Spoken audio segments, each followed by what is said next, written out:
The wrestling universe is going to get a stern kick in the face. No slaps needed on this show. It's the Double Turn Podcast with special guests, some very talented individuals, which starts right now.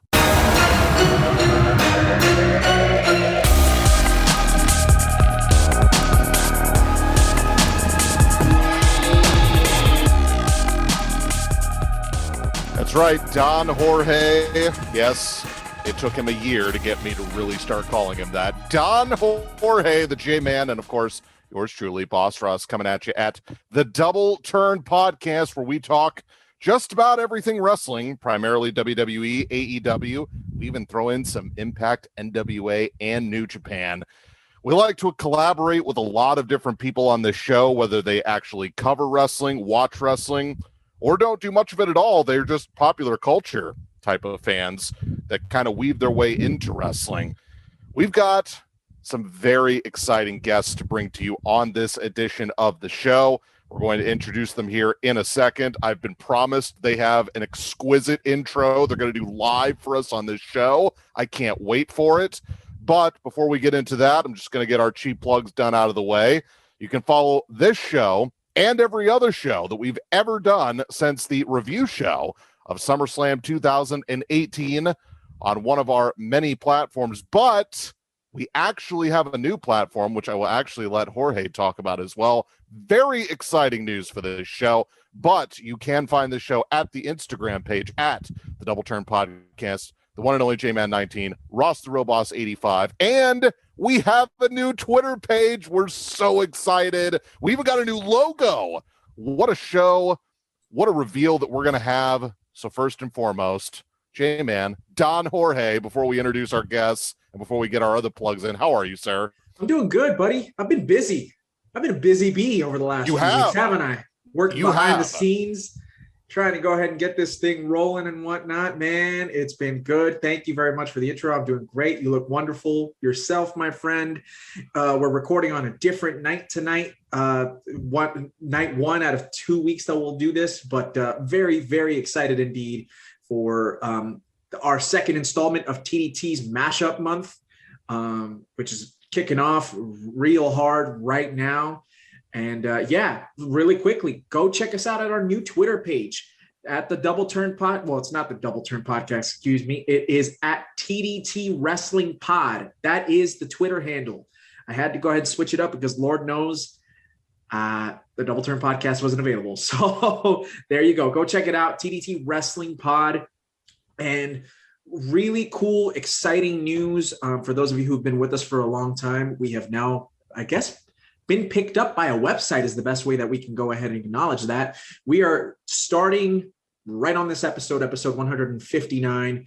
We're officially part of the Wabam Entertainment family. I want to thank Landon Beal, who's the editor-in-chief over at Wabam, for welcoming us in. Super excited. You can start to find a lot of our content going on to their website very, very, very soon. Not to mention, Ross, I didn't tell you this, but shout out to the Thunderous Wizard. He's going to be doing some blogs, some AEW blogs for their website on top of that. So not just Hops and Box Office Plops. He's going to be doing all kinds of blogs, and it'll correlate with a lot of the content that we're going to be doing with TDT. So all in all, very, very, very cool news. And yeah, let's get the ball rolling because I can't wait to introduce our guests tonight. It's a new landmark for the show. It's kind of been something we've been working on behind the scenes. And so we are very happy to be joining our new family, which, of course, we will continue to promote on this show. And I'm looking forward to it. I know that it will expand our audience and get us to a place where we want to be on this show. Very, very excited. I'm actually going to let you throw it to them formally, but I do want to say that our next two guests are, well, they're very talented individuals. And my goodness, if you are a wrestling fan and you want to find some really good content, particularly for me on Instagram, is where I first found these individuals. And I'll tell you what, when we were talking about doing this collaboration month, which was actually a very brief conversation because we both agreed to it. We just had to make sure that we did it the way we wanted to do it. I absolutely told him, I was like, we have to get these people on. They're very entertaining. They're very, culturally relevant when it comes to their content, which, I mean, just everything is just on point. Love it. Gets me hooked every time. Very funny, just good stuff. Okay. And I could say more, but why don't you go ahead and introduce these guys? Because they're just really good content when it comes to wrestling. Yeah, I couldn't agree with you more. So I met these two individuals. You know what? About just a little over a year ago, I was doing an Instagram live with Kenny from a Kenny for Your Thoughts podcast. We were talking about WrestleMania being canceled at Raymond James. And all of a sudden there was this Instagram account that was kind of chirping at me a little bit. And I was chirping back. And then the next day, we became instant friends. So, ladies and gentlemen, allow me to introduce you Nigeria's #1 wrestling podcast. No joke. It is the Darth Messiah and Alex the Heel from the Ultra Heels Wrestling Podcast. Gentlemen, welcome to the Double Turn. Ladies and gentlemen, boys and girls, children of all ages, non-binaries, and transgenders, this is the Ultra Heels Wrestling Podcast, live, kind of, from Zoom call. I am Darth Messiah, the Dark Side Savior, always the forever, on his worst behavior, Mr. DM, follow your mama's DMs. Why? Because I'm trying to get your mama a baby. Nobody can stop me. And my partner in crime, as always, the OG, the triple OG of the Ultra Heels. It's your boy, Alex the motherfucking Heel, a.k.a. the Stan Lee of podcasting, also known as the leader of the Fuck the Mr. McMahon group, also known as the man that put your girl in a cripple across space and let her run to a cross space. Yeah. That was incredible. The best thing I've ever heard. That was incredible live. I'm not gonna lie. Ultra Heels, it is an honor to have you guys on the show. As I said before, I could prop you guys up for the content you guys are putting out. Again, for me, it's the Instagram page. So actually, I just want you guys to kind of promote yourselves a little bit, talk about what you guys are doing, how long you've been doing it, and what really got you interested in doing your own podcast, talking about this great little thing we call pro wrestling. All right, I'll kick it off. We're on Instagram. It's Ultra Heels Wrestling. It's Heels with a Z. Both Alex and I originally started on a different podcast. We were both guests on a different podcast, brought in by different members of the cast. We then both became full-time members of that podcast. Over the Top Rope podcast, once upon a time, it dissolved, and a couple months later, us and one of the other cast members, the beautiful Anna, who has been away from our podcast for a while now, we just got together and said, hey, let's start our own podcast. And Road to WrestleMania 2019, we started the Ultra Heels. Yeah. We've been doing this podcasting thing now since what? This is like going on like 4 years, damn near? I believe so. Yeah, like 4 years. And I guess, like we said, we started as guests. Darth did his questions that basically gave wrestlers fans wrestling knowledge, and we always try to see who knew what and who was able to pinpoint where we was coming from. And I came as a guest with a friend, basically to just lighten up the mood a little bit. And as we became full time, we went from being over the top rope to basically being the Ultra Heels on there. Basically, we supported every heel in wrestling. We didn't give a rat's ass about baby faces. We didn't want to hear about them. If it wasn't about bad turns, we wasn't on it. And as that progressed, we became more and more heel-like. And me, seeing how I'm already an asshole, it just fit my persona a lot better. So it just evolved more. And then once we did this podcast with, like he said, our friend, the beautiful Anna, through our support of our studio, Bravery Studios, we've been going strong. We've been going to wrestling shows when I was up in New Jersey. We met a couple people like Cody Rhodes. We met him in person. Bob Holly, Keith Lee, Dr. Kovic. It's the names. The list goes on. We met a lot of people before they got signed. We was cool, a lot of people, and we're basically here to just put out fun content. And also, we like Eminem. We're here to just piss the world off. Yeah, we're available on YouTube, Spotify, Apple Podcasts, Google Podcasts, all that nice stuff. Anchor, I guess just go to Anchor and search us. You can find whatever platform you're looking for, stuff like that. And like also, like they said, we are #1 in Nigeria. So, Apollo Crews, holler at us. We need that. We need that conversation. Absolutely. Absolutely.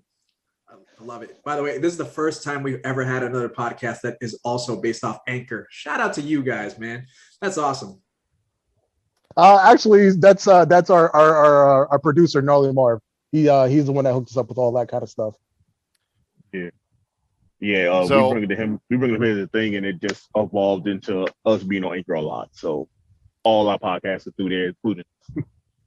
I know one thing that I prescribe to when it comes to basically any media or any type of content. If you're not pissing somebody off, you're not doing your job, because the whole, I mean, and that goes to, you know, whether it's a wrestling podcast, whether you're trying to be a heel in wrestling, or actually just, you know, in life when it comes to being successful. If you're not pissing somebody off, you're not doing your job effectively enough. So kudos to embracing that. I'm not saying that our show actively tries to do that, but I'm sure there have been some opinions on this show that have rubbed people the wrong way, particularly from the heel of this show, which would be yours truly. But that's okay. That being said, there are so many topics we're going to get into tonight, but the first one I really want to dive into with our guest heel from Ultra Heelz Wrestling. This can start with either one of you, either Messiah or Alex. What got you most interested into pro wrestling? Like, what era? Was there a particular superstar? I know you guys were talking about heels in general. Was there something that just got you hooked right away? Was there a character that just kind of spawned everything? Take us through that journey of basically how you became pro wrestling fans. Alex, you can go first. My story is a little different. Okay. Well, to be honest, as a kid, I wasn't allowed to watch wrestling at first, so I got to get into wrestling the end of the golden era straight into the attitude era. So I'm around that era. What got me into wrestling literally was The Undertaker showing up and Stone Cold Steve Austin. And then it evolved over into more of the heel factor. So Hunter Hearst Helmsley before he was Triple H. And then it spiraled downhill once I started to get controversial about wrestling. And the thing that got me to wrestling hardcore, learning about the ins and the outs of the business, the wrestling moves, being a heel, keeping it kayfabe, is Chris Benoit. The man that everybody hates to talk about. He's the man that got me into hardcore wrestling. And that's where the passion of me being a heel came from around the Pegasus Kid to the ECW to WCW to WWE and to the end of his run of his life. But he's the man that got me into it, and he's literally my top favorite wrestler. I don't care what nobody else says about it. I argue with people down between Twitter and Instagram every day about it. But if it wasn't for him, I really wouldn't be a wrestling fan as much as I am. And I wouldn't be into the technical stuff as much as I am, because it's just like, you know, I went from karate to Roman wrestling in school to basically seeing him and just was like, I got to copy his style. I need that in my life. I want it. So me being a hardcore fan now is mostly because of heel storylines. I don't really care for baby faces because it's not that hard to push a baby face. It's just hard to push the right one. But being a heel is like, it's the bee's knees. It's the funnest thing ever. You go out there, you talk shit, you do what you do on an everyday basis, and you just make fun of it and you just see what people react. And it just came to day-to-day life to me. So around the time you joined the podcast, I realized that trying to be nice to people on the podcast and trying to make a lot of friends was good. But most of my hardcore friends and most of our hardcore listeners from back from OTR into Ultra Heelz is literally there to hear me and Darth, and especially hear what I got to say about heel stuff and basically hear the shit I talk about it. So that's what got me into hardcore wrestling and making me a giant fan out of it, is from the era of Chris Benoit into now. For me, it was, as a child, like, I watched wrestling when I could. Like, we only had one TV in the house when I was little. So, like, on Monday nights, my mom always wanted to watch, what was it, Seventh Heaven or whatever it is? You know, a nice family. Shout out to Seventh Heaven on the WB, bro. Yeah, so it was hard for me to watch Raw or Nitro. And, like, my mom would have to be doing something for me to get the TV to watch Raw or Nitro. So it wasn't until, like, the era of SmackDown where I got to watch wrestling on somewhat of a regular basis. But I wouldn't say I was a hardcore fan. Like, I was just watching it to watch it. it wasn't until years later, like I would say I was a young adult, maybe like 21, 22. I decided to buy WrestleMania 27, Miz and Cena main event with The Rock. And that's what got me back into wrestling. So then the next year, CM Punk, Jericho, Undertaker, Triple H in the cage, Rock Cena. That was what drew me back into wrestling, was seeing the big names and the big matches and realizing that like people like CM Punk that stood out from the crowd. He wasn't a body guy. He wasn't a huge guy. He was more of an everyman guy, and he could talk his ass off, and he commanded a room when he spoke. And it wasn't always about being humongous and jacked like the previous era going into the Attitude Era. No, I hear that completely, Messiah. I got to ask you a question really quickly, because you mentioned WrestleMania 27 is what really brought you back in. Was it the Cena-Miz storyline that really brought you in, or was it the Undertaker-Triple H no-holds-barred match from that year? Because that match, I think people forget. I think people forget about it because the Hell in a Cell match from the following year is so good. But that no-holds-barred match in Atlanta in 27 is like a special match. You know what I'm saying? For me, it was just the Undertaker in general, because he was always my favorite from like being a little kid. Because when I was watching in 98, 99 when SmackDown debuted, it was going from the Ministry of Darkness into American Badass. So it was just like, oh, he's evolved back into a different version of his original self. Yep. So it was the retiring Shawn Michaels, and now Triple H is here to avenge his friend. And you're right, the no hold bars match was just as good as the Hell in a Cell match, if not better. Right. And the whole thing of that was the first time the Undertaker's never walked out on his own power from WrestleMania, even though he won the match. I know. It's such a special story to be told. And by the way, Alex, I got to tell you, we are both very big Chris Benoit fans on this podcast. Ross, his favorite all-time WrestleMania match is the triple threat main event from WrestleMania 20.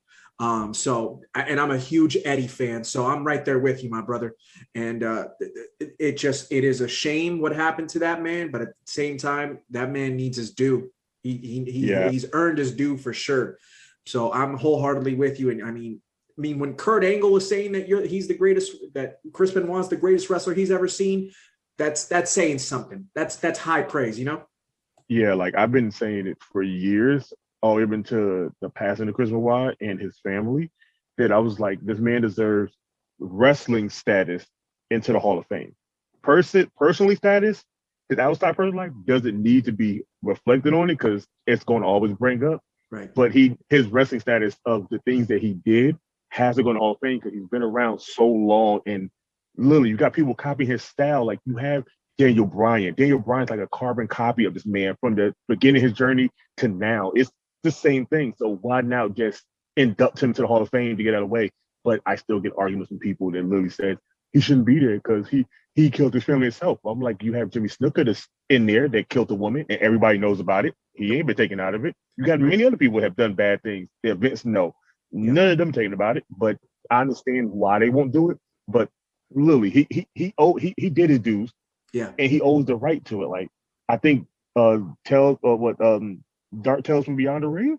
Dark Side of the Ring is what you're referring to. Yeah, Dark Side of the Ring. Yeah, mm-hmm. Yeah. When they did the story on him, it was like the most uplifting thing to actually see that this man had physical and medical issues, and everybody just overlooked how this man was until it got to the end. Yeah, and it's sad, but at the same time, you see this man was a humble man. He was a great wrestler. He was ready to help anybody and work with anybody. So what happened, like I said, what happened to him is sad, and he deserves to be in the Hall of Fame just for wrestling status because you can never get rid of WrestleMania 30. I don't care how much you want to cut out everything. You can't remove his legacy. It's impossible. I agree with you 1,000%. Go ahead, Ross.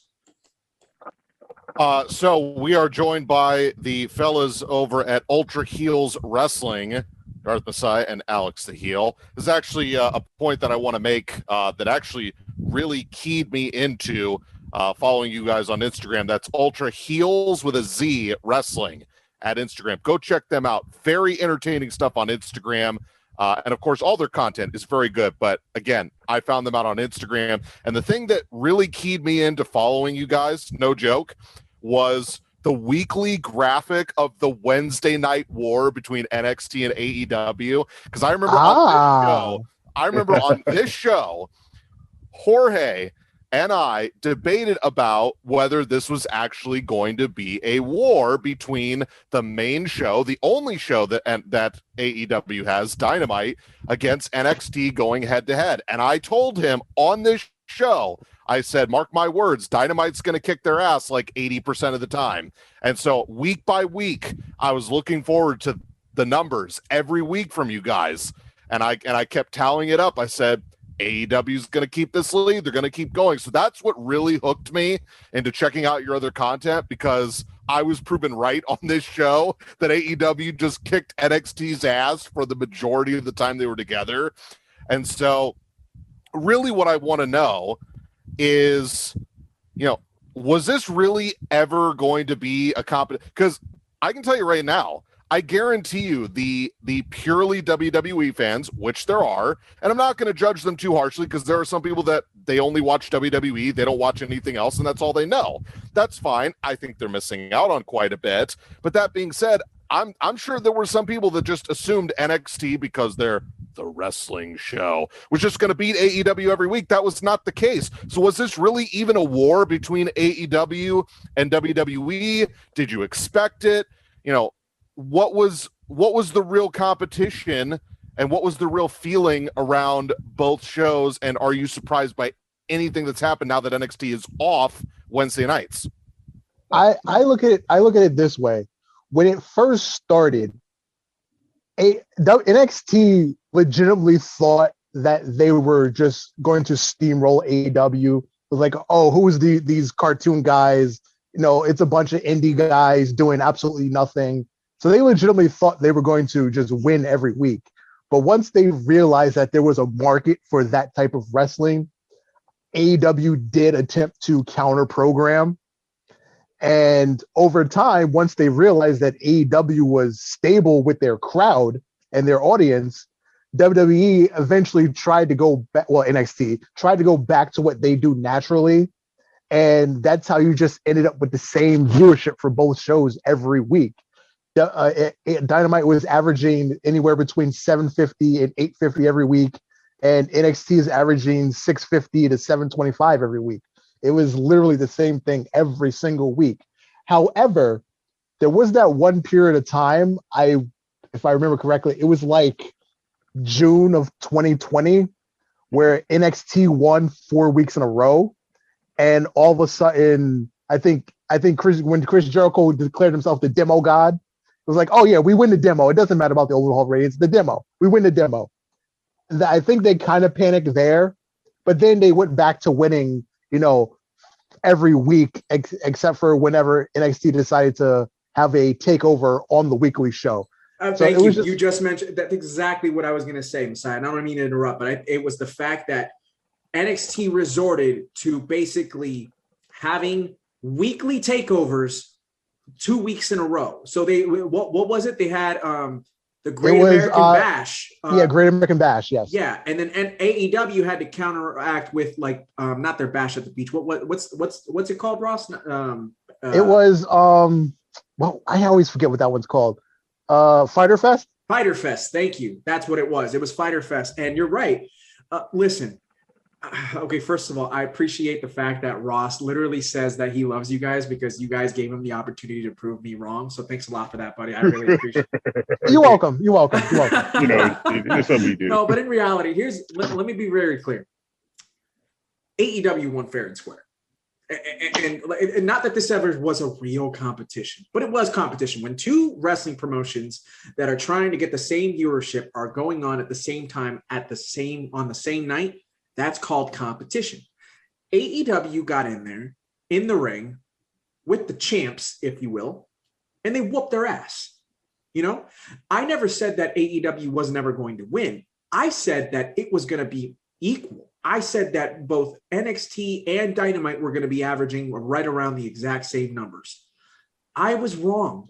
I was wrong. And here, you know what the crazy thing about this now, and I'll continue to say this, and you know, if you want to, if people want to disagree with me, that's fine.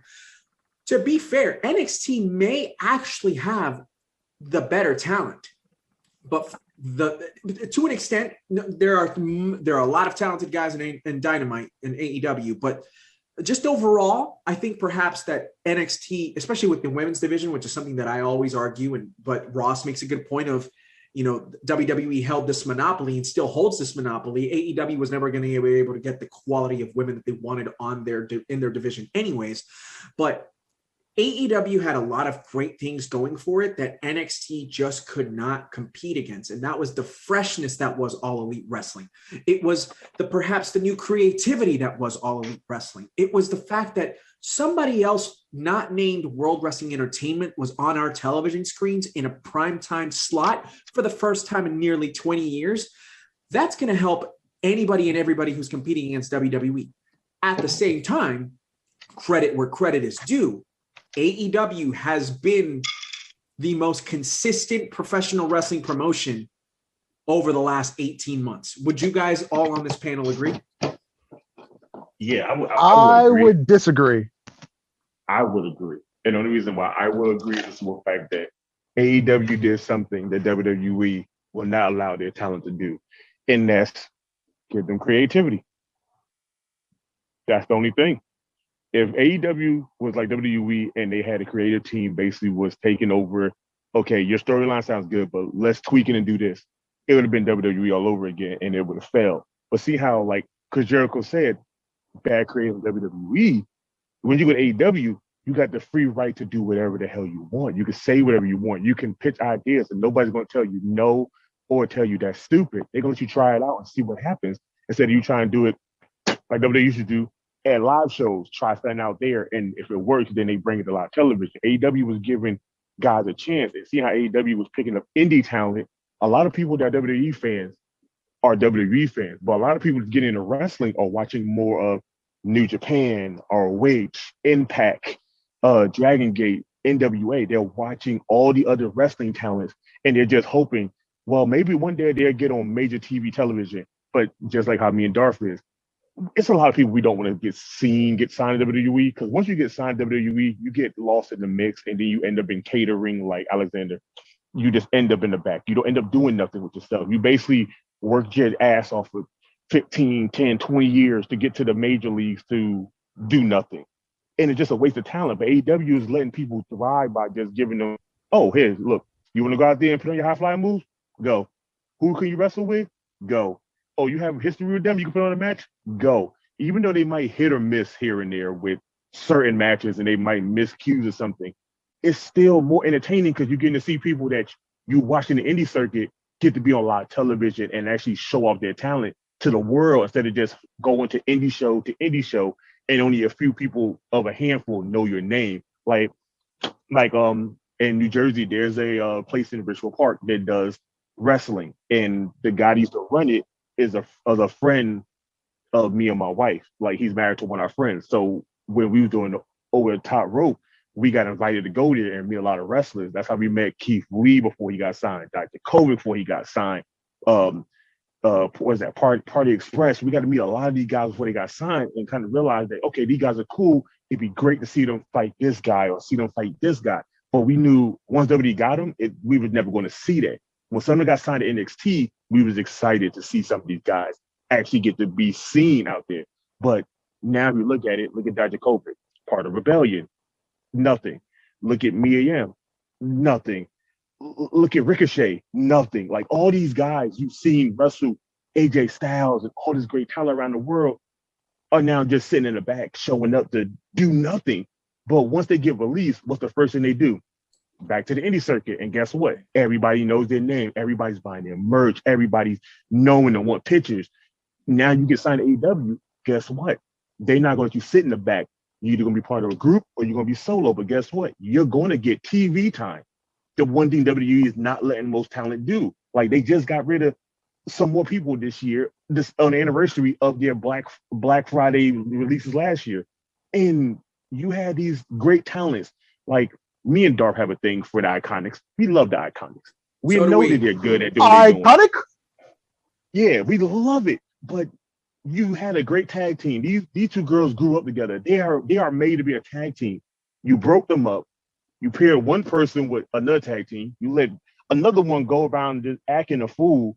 You let one go to WrestleMania, and you let them both go. So what was the purpose of bringing them up if you had no creative build for them at all? But in NXT, at least they had something because WWE is ran by a man that's a businessman with backers. Basically, he got people financing him and wanting to know things. We get it. It's money. Vince is about money. Triple H is about money, but he's also about wrestlers. He's a wrestler. He knows where they come from. He understands the business. That's why NXT pay-per-views thrive more than WWE regular pay-per-views. They would never compare to NXT pay-per-views. Four matches at NXT can out-top WrestleMania on 2 nights. And that's saying a lot from just a guy that knows the business instead of a guy that's the business. For AEW, you have Tony Khan that's a man that's a wrestling fan, basically what we all are. Basically something we all wanted. We wanted to get these wrestlers and make them into something. He understands what they are feeling and what they want. And he's just opened the door for everybody to come over and try it. Like, you might see somebody show up on AEW and never see him again, but at least you got to see them on TV do something that they love doing. Like when we got to see Zack Ryder show up there, I was excited because they ain't used Zack Ryder since WrestleMania when he won the IC title, and then the little bullshit ass dumb storylines back and forth. Like it defeated the purpose. But he shows up there and he just comes out and saves Cody, and the internet's talking about it. Like it's the best thing ever to see this. But like now it's like I said, I watch WWE. I grew up watching WWE. But now that there's an alternative to watch something else, I would watch AEW more just simple fact I get to see more talent that I've never seen show up and do shit that never been done. Like AEW and NXT, this little war thing that they so-called have, AEW was going to win hands down to me so fact of creativity. That's what it was. This shit was on Chris Jericho's back when he started. And you still had Kenny Omega, the Young Bucks, you had Hangman Page, you had SoCal, you had people that was known from other wrestling places. And then they just bring in other talent. And then they wrestle these guys that's known. What's the first thing you want to do? You want to know who these other guys are. Now you're going to go online and you're going to search them. You're going to look them up. You're going to be more invested in them than just saying like, oh, I know Ricochet from New Japan. Oh, I know him NXT. He gets to the main roster and now you got him fighting like 5 guys at once, getting smashed by local talent, getting beat. And this man is he's been a New Japan junior champion, Lucha Underground heavyweight champion. Yep. He's been everywhere else facing all these guys, and now you saw him sitting in the back looking like, what? You would never diss the Eddie. You would never do this Chris Benoit. You'll never diss none of the other people that had talent. But Triple H is a man of vision. That's why I keep saying that I'm the leader of the Vince McMahon group. I don't want to see this man in power no more. I wish the XFL was still around because that was the one time we would have got something better. All right. So, by the way, love the answer. That was a lot of ground covered, but I do want to, and by the way, all wonderful. Love it. Love the passion. That's half the reason why we brought you guys on. The Ultra Heels Wrestling guys, Darth Messiah and Alex the Heel. I do want Messiah to answer the original question from Jorge, which is what's the most consistent product between AEW and WWE, which Alex the Heel did answer. I just want to make sure that I also get Messiah's answer with that as well. My I don't want to say dislike of AEW. My gripe with AEW stems from their original mission statement. Where is my sports-based wrestling? Talk to me, bro. Where's my sports-based wrestling? In the past, I would say 2 months, where has the ranking system gone? That was like the one thing that they were holding on to, which was the ranking system. It's gone. Now people is what it people is. are just randomly getting title matches for no reason. Like I believe last week when it was Christian Cage versus what's his name from SoCal? Why am I blanking out? Yeah, it's Kazarian versus Kazarian. Right. Okay, cool. I believe Excalibur said Kazarian has an 11-0 record in 2021. I haven't seen Kazarian have a wrestling match one-on-one in like 3 months. Go ahead, Messiah. I don't know what that BS is all about. I think I'm guessing all his matches have been on Dark. But the point is, if he's 11-0, that makes him have the best winning percentage of a non-champion. So where's his world title match? if we're still supposed to be having sports-based wrestling with a ranking system. That is true. So what is the most consistent product? Are you saying it's NXT? Is there a specific section of WWE? Is it some other promotion? What's the most consistent product out there right now, Messiah? The most consistent product would have to be NXT UK, which unfortunately I don't watch a lot, but it's a consistent product. It's the same feel, it's the same atmosphere every episode that you watch. I will actually add to this. For me, if you're talking about the consistent product and the look and the feel of a show every week, I got to give a tip of the cap to what NWA is doing over there with Power. I mean, for me, you know what? I do agree with you on that. I do when I do have time to catch Power, it has a really like gravitating feel where you just, oh wow, I know I missed the last 2 weeks, but for some reason they caught me up in 5 minutes. And again, that's why I say it's simple, but it's very engaging, and you hit it right on the head, which is, oh, I missed 2 weeks, but it feels like with how they present themselves that it doesn't make you feel like, oh, I missed 2 weeks and I can't get caught up. So for me, I put NWA near the top of that list of just being consistent. I didn't say they were consistently the best. I'm saying they are probably one of the more consistent products that we have. Yes. I do have a follow-up question to the WWE versus AEW product, in that WWE, they end up sucking up all these talents and locking them in for long-term deals. But if I do have a critique of AEW, is that they are also making a lot of signings of a lot of talent, and then very quickly a lot of them kind of get lost in the shuffle. They either get put into a group, or you see them on television one week, and then if you watch Dark, maybe you see them consistently. I mean, we've seen talent that have been on their regular TV and then they were just on Dark for months, or you see them in a high profile feud or match and then nothing. And I'm not saying that doesn't happen almost everywhere, but I feel like if AEW is trying to be so different and they're trying to have a different feel from WWE, there are still some pitfalls that they're falling into, which is now they have this huge, expansive roster. And trust me, I do not want them getting a second show, because I do not want them to have their version of WCW Thunder and it be a disaster. All I'm saying is, plus, let's not have taped anything, because that was another problem with Thunder, was everything was taped and irrelevant. So the whole point is, if you're going to have all this talent, and I'm not saying you can push everybody all at the same time, but if they're going to pride themselves on being different from WWE, I wouldn't just sign everybody just to sign everybody and just say, well, I work for AEW now and I don't work for WWE. I'm clearly in a better spot, when maybe they aren't. What are your thoughts on that? Okay, one thing that you just mentioned was everybody is in a group. I talked about that on our podcast a couple weeks ago. I think the only person not in a group right now is Christian Cage, and that's because he just got signed. Literally, him and John Moxley. But John Moxley's really not in the group and stuff. Well, no, Moxley has Eddie Kingston now, but I think he's kayfabe injured. Yeah, so basically, like I said, if Eddie Kingston's not wrestling, then basically Moxley's still by himself getting L's against groups of people by himself. Not to mention Renee is about to pop like any day now, so now you're gonna have to write off Mox for like a few weeks. On top of that, it's a little bit of a weird scenario that they got going on. I want to ask you a question. I want to go back to Alex really quickly, because when Alex was giving his monologue, in a good way, by the way, I love that. I laughed like about 19 different times, Alex. Thank you for that. But you mentioned something. You talked about Vince being a businessman. Now I'm going to go off the cuff here for just a moment.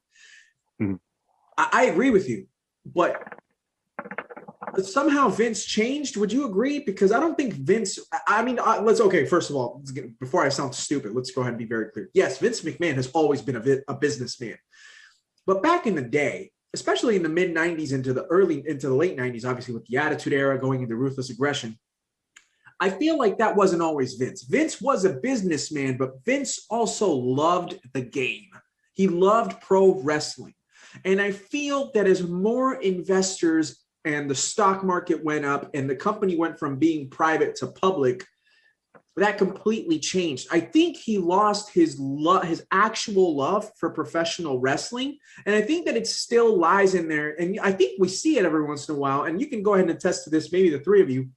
Yeah. We see it every once in a while, because every once in a while when Vince is pumped, when Vince is amped about a storyline, you know he's got his imprints on it because he's actually getting himself involved.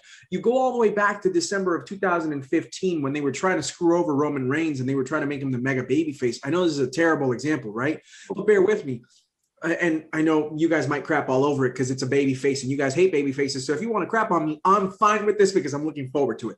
But you remember Vince McMahon got himself involved in that storyline directly. Do you guys remember that? And then he took a Superman punch from Roman Reigns, and then Roman finally beat Sheamus in Philadelphia. Yeah. I remember that. Yeah, so I feel like every once in a while, when Vince still has that lust, that love for pro wrestling, that he sometimes puts aside the business suit and then decides to put on the wrestling headphones and then to kind of reinvigorate himself. But he's lost it. I mean, the man is 70. What is he? 78 now? 77? And I'm not saying that you're ever too old to somewhere around there. Yeah. But at some point, it's like, Vince, you've had your glory days, my brother. You won a war nobody expected you to win. You have held this company on the top of the plateau for 25 years.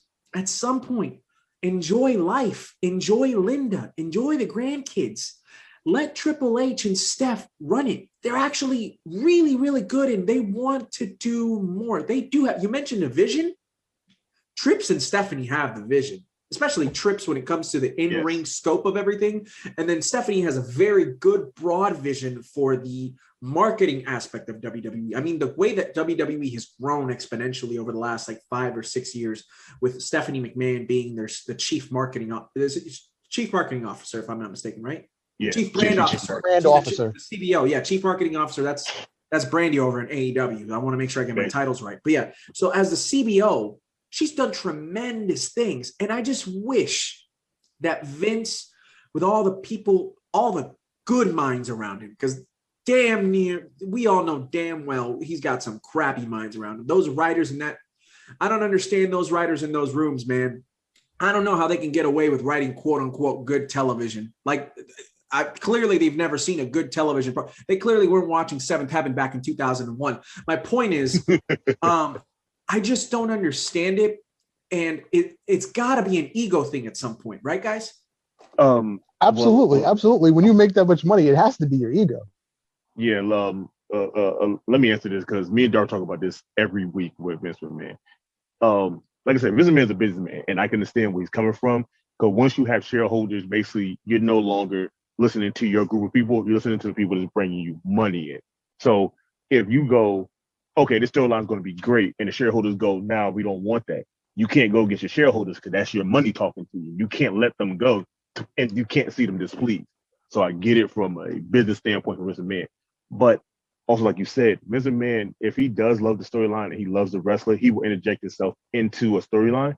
But at the same time, as the man you are, you will realize somewhere down the line that you're getting in the age rank of where most guys don't do that anymore. Like, you don't see businessmen that own football team, basketball team interjecting themselves into a game, even though they're passionate about it. You don't see them unless you're Jerry Jones, but yes, you're right. Yeah, that's a whole different ballgame with him. That man's eternal. I don't know what the fuck is in his blood. I don't know what he's doing, but that motherfucker's a whole different ballgame.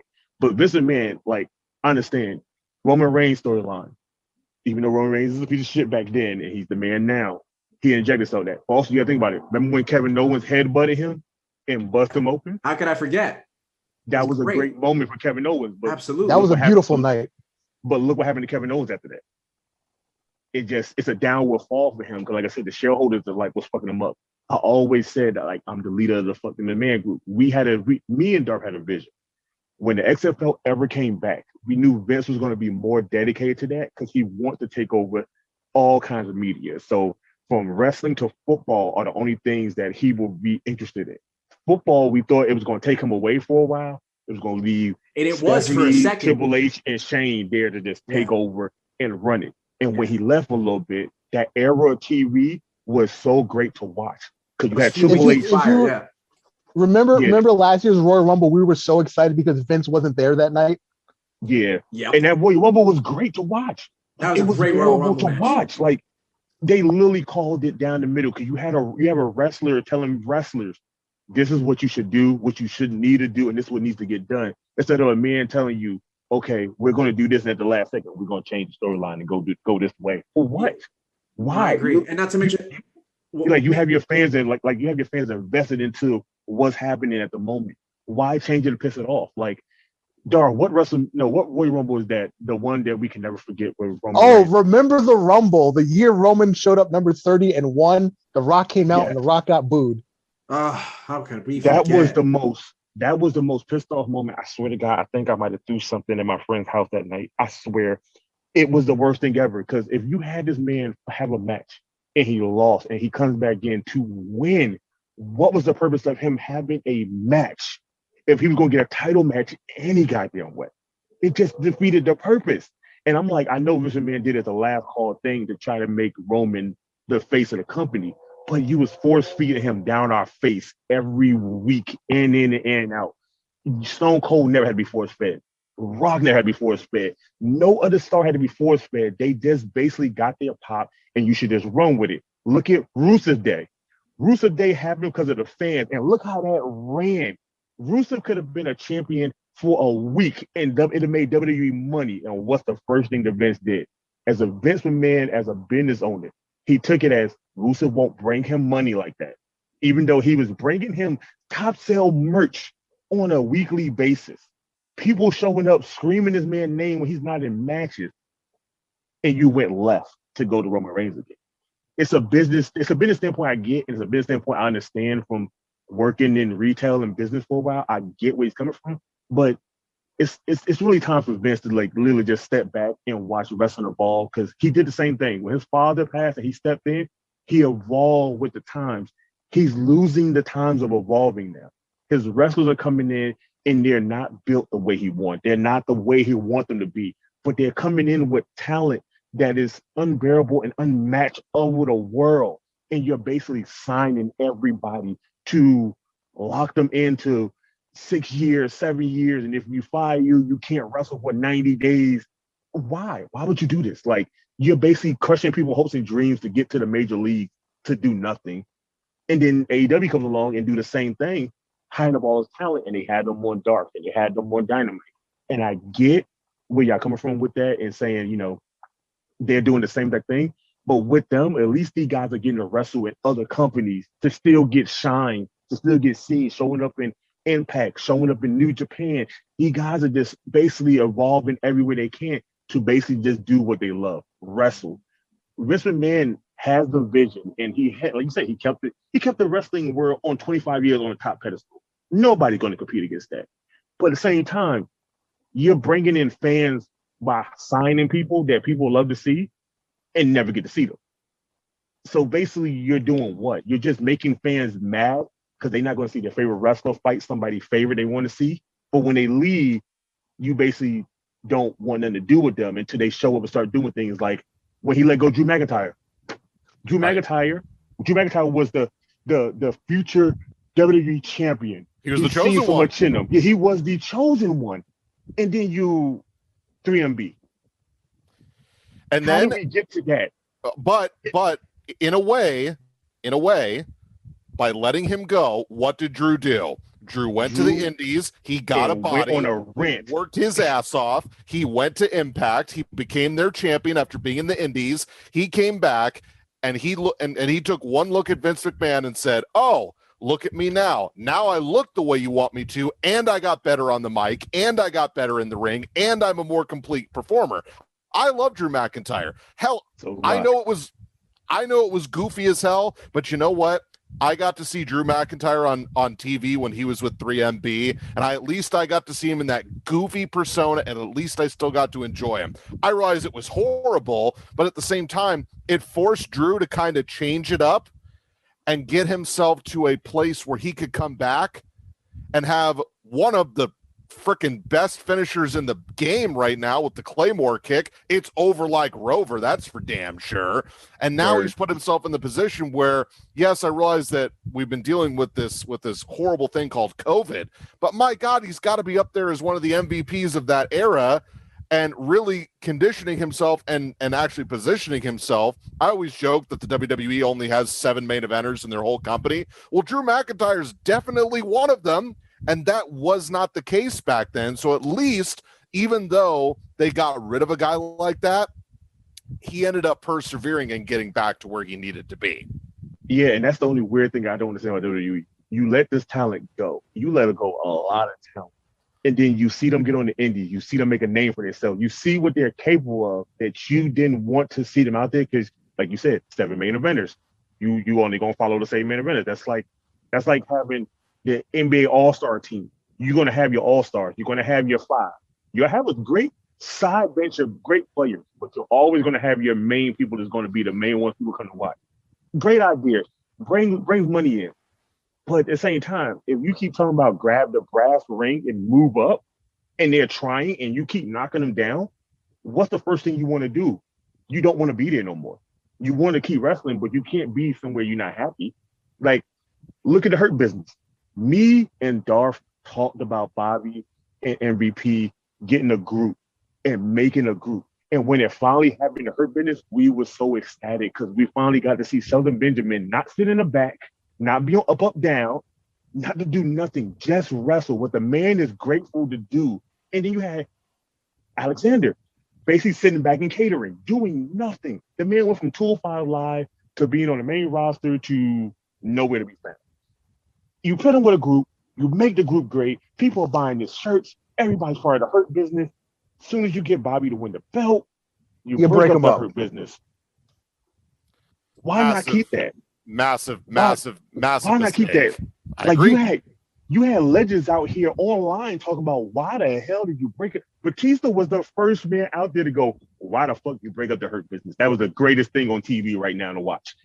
Booker T comes in and going, they should have never did it, should have kept them going. You had legends after legends talking about this group being good. And you had 2 people in there, MVP and Bobby Lashley, try to fight Vince to keep it alive, to still break them up to do what? Add two people from Rebellion to make the Hurt Business again? What is the purpose? Which, by the way, doesn't mean, okay, thank you for bringing that up, Alex, because I was just about to say the Hurt Business put Retribution out of business like a month and a half ago. Mm-hmm. And then they turn on Ali just so they can become bounty hunters for MVP and Bobby Lashley and the Hurt Business. Can someone explain to me why that makes any sense? Speaking of which, I have Raw on in the background right now. They came out again tonight to help MVP beat up Drew McIntyre earlier in the show. That's dumb. But as you're saying, there's no logic to it. It's not like when Paul Heyman brought in the Shield to help CM Punk. That's not that kind of bounty hunter. Not at all. This just logically has no sense to it. Or it's not like who else was a bounty hunter for somebody? Trying to think. Wasn't Ryback used as a bounty hunter for somebody one time? Yeah, he was. I think he was he wasn't a bounty hunter per se, but he definitely became a Paul Heyman guy for a few months. He was one. Big E was one. You had Great Khali show him as a bounty hunter for a little bit before he started. When Big E was the muscle for Dolph Ziggler. That's right. Yeah, like you had all these guys be muscle, and that's cool and all, but then you revert them into being single wrestlers, and then they have shitty runs, they lose all their matches and do this. Then WWE does the stupidest thing ever created. They give you a gimmick to try to work on TV. And just like how the Revivals, fuck them, always say the same thing. Vince gave us stupid ideas, and we did to the best of our ability because that's what he wanted to be. But it was stupid. And I understand that some people can go to Vince and talk to him personally, and Vince to do shit like, R-Truth, the Eternal Vampire. He can always go to Vince and talk to him about anything he wants. And Vince is just down with it. He don't care. But then you get your people that's like, Ali. I swear, I thought Ali was going to be the next big thing until he got injured and Coffee Mania happened. Ali was next in line. I swear I thought Ali was going to be the first evolved thing that Vince fully did that was going to be correct. And then once Coffee Mania happened, and then the Coffee Mania ended, Ali was just lost in the sauce again, and it defeated the purpose. And I'm like, so you basically just have people to show up, do good shit for you, bring you money, and then once merch stops selling, oh well, I guess we can use you as a jobber for a week or a couple of months until we come up with something like this. Me and Darth always joke about this. We know JTG is the longest running non-active wrestler in WWE history. He lasted 6 years on the roster without being seen on TV and got paid for 6 straight years before he finally got fired. Second place is Bo Dallas. He wasn't seen on TV for almost 600 and sudden now days before they let him go. So you're paying these guys to not show up, not wrestle, not do nothing. But then you let go great talent like Samoa Joe and them and never use these guys.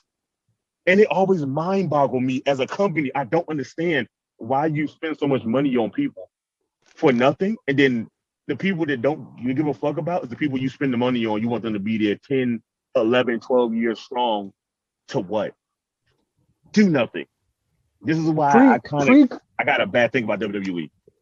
Pre-COVID, it kind of made sense to have these humongous rosters because you still had live events, Friday, Saturday, Sunday night. So you needed people to fill out those shows. But now in the empty arena era, if you're not on TV, there's no point of you even being, signed to WWE anymore. Because you use maybe 20 people on TV, and you have another like 5 to 10 people that are, just bit characters here and there. So you need what about 80 people between the two shows? That's all you need, not 250, not 300, whatever the number is now. It's just obscene. It's a waste of money and it's a waste of cost. Yeah. And they just basically constantly keep wasting money constantly on bringing people up to let people go. Why do you keep bringing people up to let other people go when you could just use the talent that you already have and get them a shine? Like when Keith Lee showed up on the scene, fighting Randy Where Orton. is Keith Lee? Bro, now he's nowhere to be found. And the sad thing is, Mr. Man likes Keith Lee. He likes the fact that he's a big guy that can do shit like he weighs 100 pounds and disappeared out of the frame. Because you're saying he's unsafe. Maybe he need to go back to train. But this man been doing this his whole life. And you keep pitting him against people that don't have the same athleticism as him to have matches. And then you cut down basically what Vince do. Cut down your move list. Because he wants you to be insured to be here for a long run. But when you cut down people's move list from what they used to do, that's how they get injured because they don't do the move anymore. And it's hard for them to do it. Like Brock Lesnar doing that shooting star press at WrestleMania. We're not going to talk about that botch. But that's something he ain't done in years. What the first thing Vince him do? Maybe you should do a shooting star press. Why? Why would I do that? You want me to be here for the long run. Don't ask me to do nothing I can't do no more. It's like, it's really weird. This is why, like I said, WWE put a bad taste in my mouth sometimes. Like, sometimes they'll have good shows, and then sometimes it'd be like, why am I watching this? It just defeat the purpose. Like, I love SmackDown because SmackDown reminds me of what wrestling used to be with WWE, with Vince used to run it. But Raw is like Vince's baby, and he's just shitting it into the ground at this point now. He made that the second show.